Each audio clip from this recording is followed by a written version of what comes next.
안녕하십니까. 100세 인생 상담소입니다. 오늘도 어르신들과 상담 나누었던 사례들을 통해서 노후의 생활과 고민에 대해서 이야기 나눠보고자 합니다. 우리 사람이 처음에 태어나게 되면 아동기, 또 청소년기, 성인기, 중년기 이렇게 거쳐가면서 노년기에 이르게 되죠.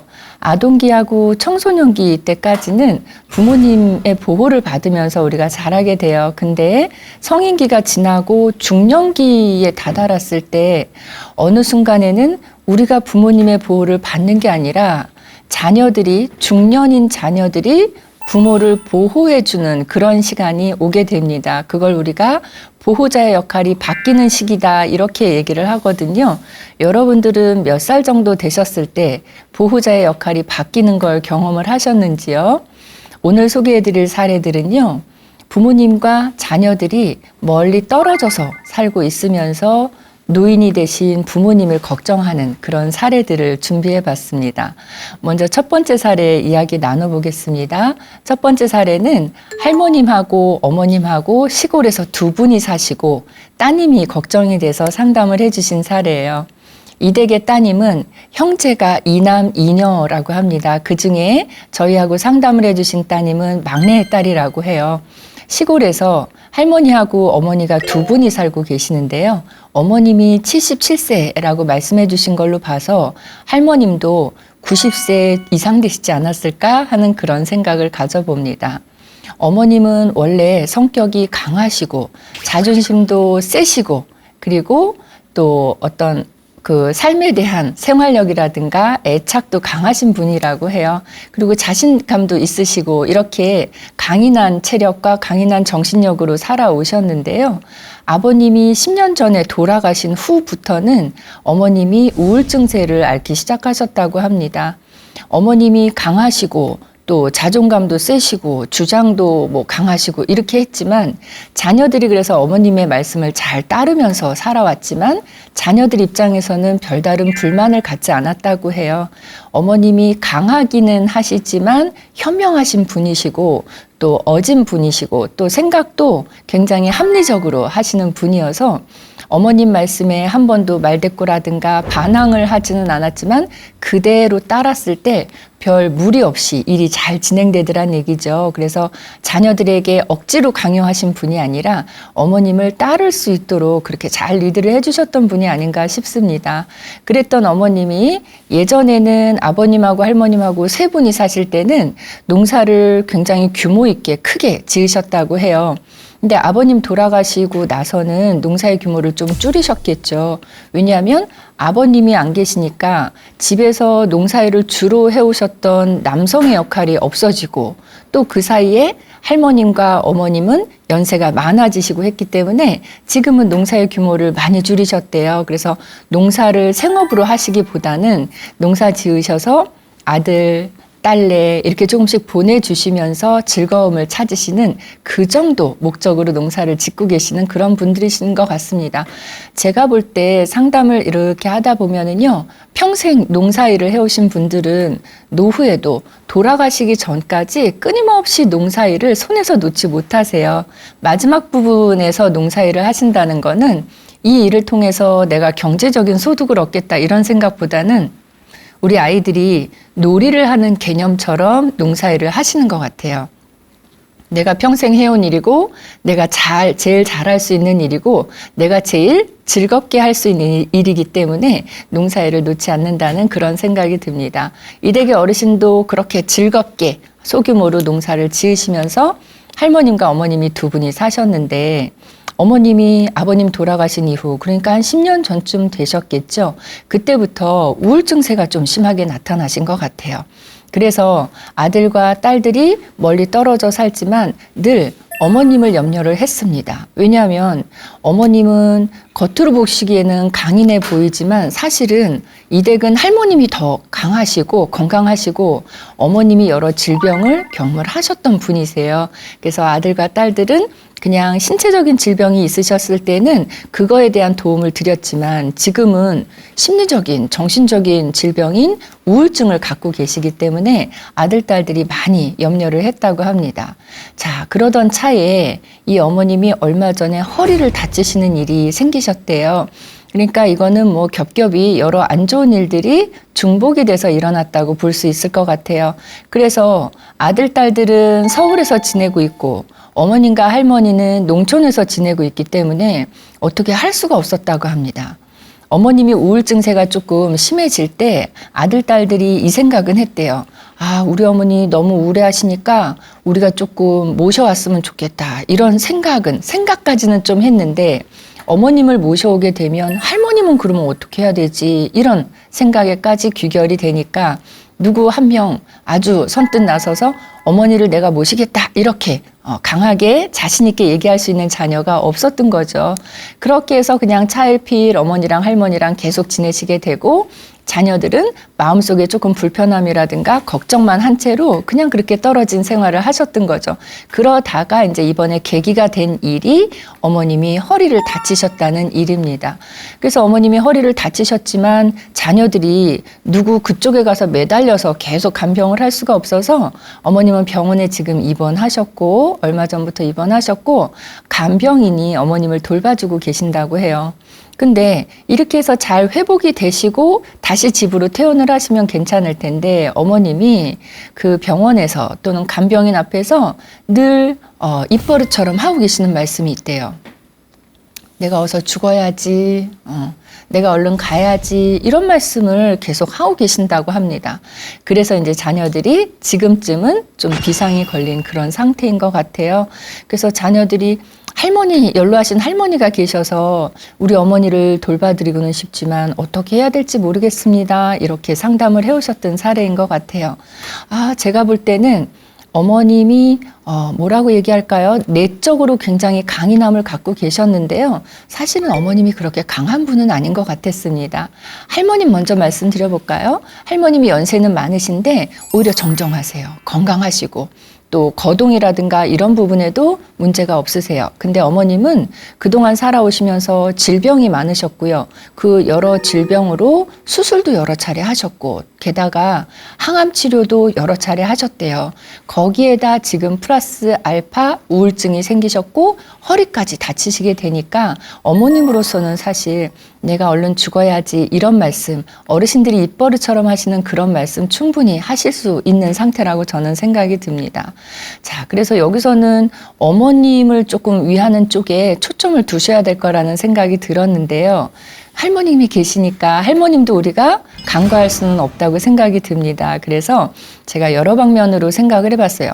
그럼 과연 어머님의 우울증은 그 원인을 어디에서 찾아볼 수 있을까 이 생각이 들었거든요. 아버님하고 사별한 게 우울증의 원인이었을까? 아니면 할머님을 홀로 모시고 사는 것 자체, 그것 때문에 우울증이 생긴 걸까? 여러 가지로 고민이 됐어요. 근데 둘 다 가능한 일이에요. 왜냐하면 배우자와의 사별이 노년기의 스트레스 요인 중에 1위예요. 그래서 노년기에 어르신들이 스트레스를 받는 원인들을 저희가 쫙 조사를 해보면 그 안에 이제 10개 정도를 10위까지를 추려봤을 때 배우자하고 사별이 1위고요. 그 외에도 뭐 이혼도 있겠고요. 또 자녀가 내 품에서 떠난 것도 우울증에 또 스트레스 받는 거에 이유가 된다고 얘기를 합니다. 또는 거주지를 변화시키는 거. 이 지역에 살던 지역에서 벗어나서 먼 곳으로 이사해서 생활 환경이 확 바뀌어버리는 것도 어르신들이 노년기에 스트레스를 받게 되는 이유라고 해요. 그래서 제 생각에는 아버님과 사별하신 것도 크나큰 이유 중에 하나이지 않을까 하는 생각이 들었고요. 또 깊게 생각해보면 또 길게 생각을 해보면 어머님이 평생 동안 그 농촌에서 지내시고 시부모님 모시고 살아오고 이렇게 막힌 생활을 하신 거에 대한 긴 인고의 시간, 긴 희생의 시간, 그거의 결과물이 지금 나타나는 게 아닌가 하는 그런 생각도 해봤습니다. 어머님이 살아오시면서 마음 답답한 일도 있고 힘겨운 일도 있으셨을 텐데 사실 그런 감정들을 밖으로 표출을 못한 채 살아오신 것 같아요. 근데 그것들이 세월의 흐름 속에서 하나씩 두 개씩 차곡차곡 쌓여 있던 것이 지금 노후가 되셨을 때 밖으로 분출되고 있는 게 아닌가 하는 그런 생각이 들었습니다. 저는 그런 측면으로 본다고 하면 어머님이 지금 우울 증세를 나타나신다든가 아니면 내가 어서 죽어야지라는 말씀을 입 밖으로 표현하시는 것 자체는 상당히 좋은 부분이라고 생각이 듭니다.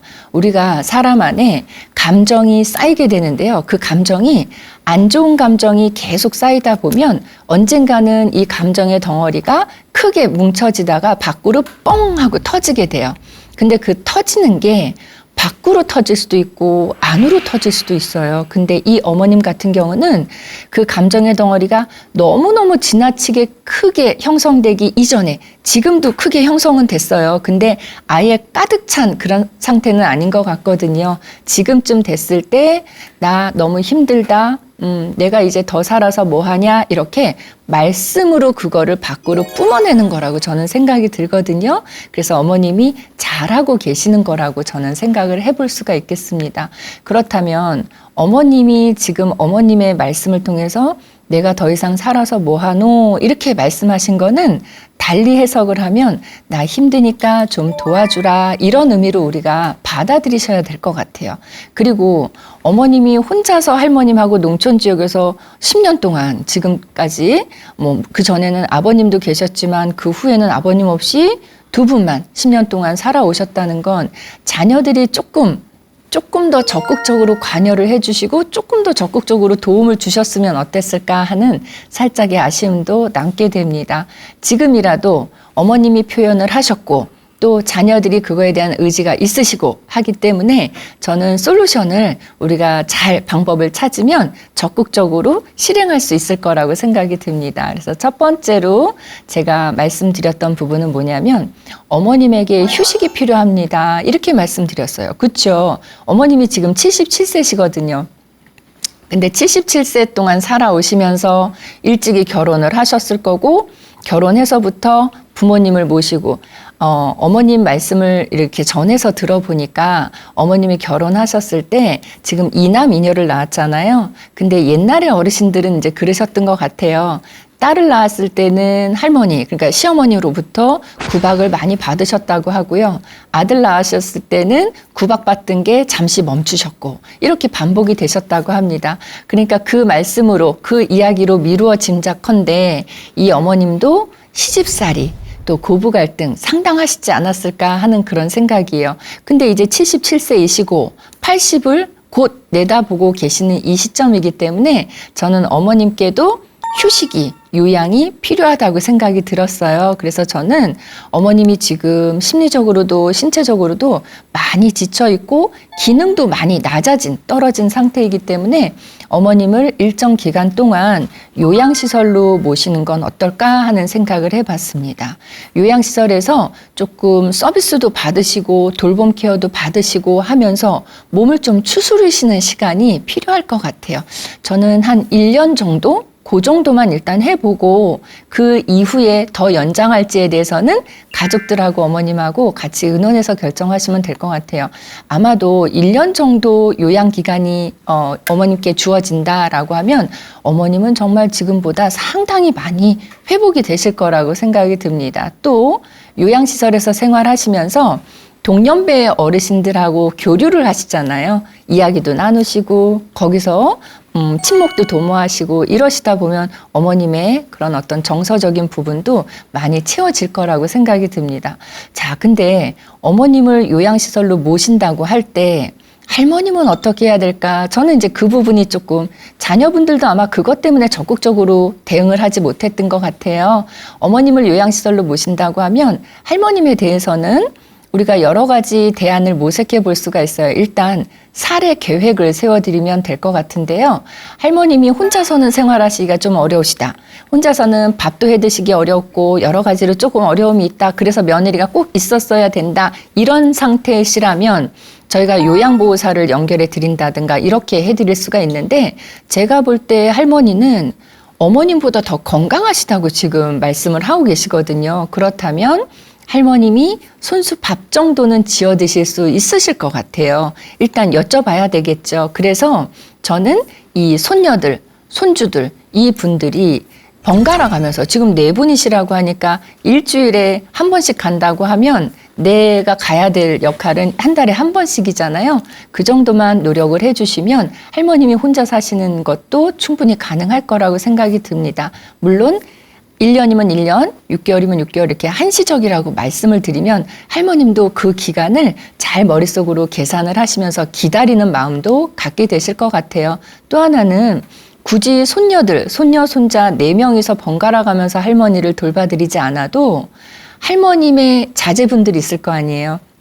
그러니까 저하고 상담해 주신 이 따님의 입장으로 보면 작은아버지들, 또 고모님들, 이 분들도 함께 동참을 하셔서 1년 동안은 할머님을 좀 돌봐드리는 쪽에 심혈을 기울이시면 어떨까 하는 그런 생각도 해봤습니다. 자, 두 번째는 일단 어머님이 허리가 안 좋으시잖아요.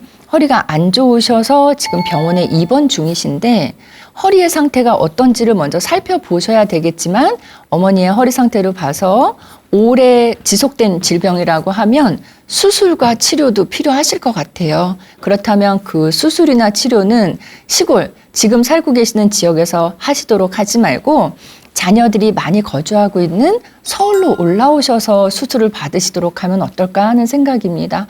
물론 이제 제 생각에는 시골 마을의 그 의료 시스템은 안 좋고 대도시 서울이 더 의료 시스템이 더 좋습니다. 이런 차원보다는 자녀들이 자주 찾아뵙고 자주자주 돌봐드릴 수 있는 이 지역이기 때문에 저는 서울을 권해드렸죠. 그럴 때도 할머니에 대한 케어는 아까 말씀드린 대로 손자녀 분들하고 할머님의 자제분들, 작은아버지랑 고모분들이 조금 역할을 나눠주시면 좋을 것 같았어요. 자, 그 다음에 세 번째 대안으로 말씀드린 거는요. 어머님이 병원에서 수술을 받을 정도가 아니시라고 하면 지금 입원해 계신 곳에서 얼마간의 휴식을 취하시면 얼마간의 치료를 하신 후에는 다시 댁으로 돌아가실 수 있게 되거든요. 그렇다면 어머님하고 할머님이 조금 즐기시면서 사실 수 있도록 도와드리면 좋을 것 같아요. 할머님은 낮 시간 동안에 경로당이라든가 이런 곳에 조금 다니시도록 하고요. 어머님은 복지관이라든가 문화센터라든가 이런 곳에 좀 다녀보시면 아마도 평생 농사만 지으셨던 어머님 입장에서는 문화센터, 복지관 이런 데 한번 체험하고 오시면 새로운 세상이 있는 것 같다 이렇게 말씀을 하실 수도 있을 것 같아요. 그래서 그런 다양한 방법도 또 모색을 해드리면 어떨 것 같고 할머님에 대해서는 저는 그래도 건강하시기는 하지만 등급이 어느 정도 나오실 수 있는지 한번 문의를 해보시고요. 등급을 4등급 정도만 받으시게 된다면 주간보호센터를 낮 동안에 가실 수 있으니까 그런 방법도 좋지 않을까 하는 생각도 가져봅니다. 그 다음에 마지막으로는요. 지금 저희한테 상담을 해주신 분은 어머님의 따님, 즉 할머님을 기준으로 하면 손녀잖아요. 근데 그 사이에 저하고 상담하는 동안 작은아버지 또는 고모님에 대한 얘기를 하지 않으셨어요. 그렇다면 작은아버지랑 고모님이 할머님을 모시는 거에 대해서 전적으로 그냥 어머님에게만 좀 밀어놨다는 생각이 들어서요. 앞으로는 작은아버님과 고모님께도 좀 SOS를 치셔서 할머님에게 좀 관심을 가지시도록 이렇게 다 함께 노력을 해보신다면 역할도 조금 줄어들 수 있고 각자의 역할을 최선을 다해서 더 열심히 할 수 있지 않을까 하는 그런 생각을 가져봅니다.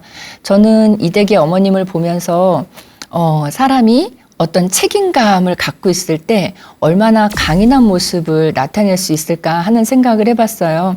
제가 이대에게 상담을 해드리면서 여러 측면에서 감동도 받고 감탄도 하고 놀랍기도 했는데 제일 놀라웠던 사실은 지금 할머님이 계시고 어머님이 계시잖아요. 할머님은 건강하신데 그 할머님을 늘 계속 돌봐주셨던 어머님이요.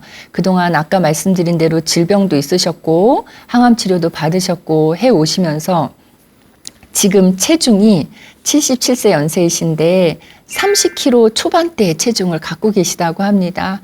그래서 그 대목 30 몇 킬로 나가신다는 말씀을 듣고 마음이 굉장히 짠했던 그런 생각이 듭니다.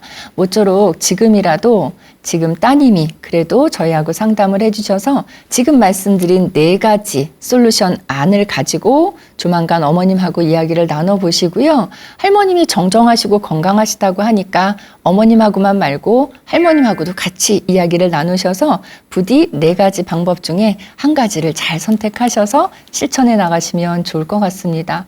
이렇게 어머님이 77세 기준이다 보니까 따님도 제가 볼 때는 40세 이상은 되셨을 것 같거든요. 그렇다면 보호자의 역할이 지금쯤은 바뀐 그런 느낌이 듭니다. 이렇게 중년 자녀들이 떨어져 사는 노 부모님을 걱정하는 그런 사례에 대한 상담이 최근 많이 늘어나고 있습니다. 저는 마음 훈훈해지고 그래도 부모님을 걱정하는 마음들이 느껴져서 갈등 상담을 할 때보다는 사실 이렇게 위하고 싶은데 위하는 방법을 모르겠습니다. 이런 상담을 해주실 때가 그래도 상담해드리고 나서 더 보람을 느끼는 것 같습니다. 자, 첫 번째 사례는 이렇게 마무리를 짓도록 하겠습니다.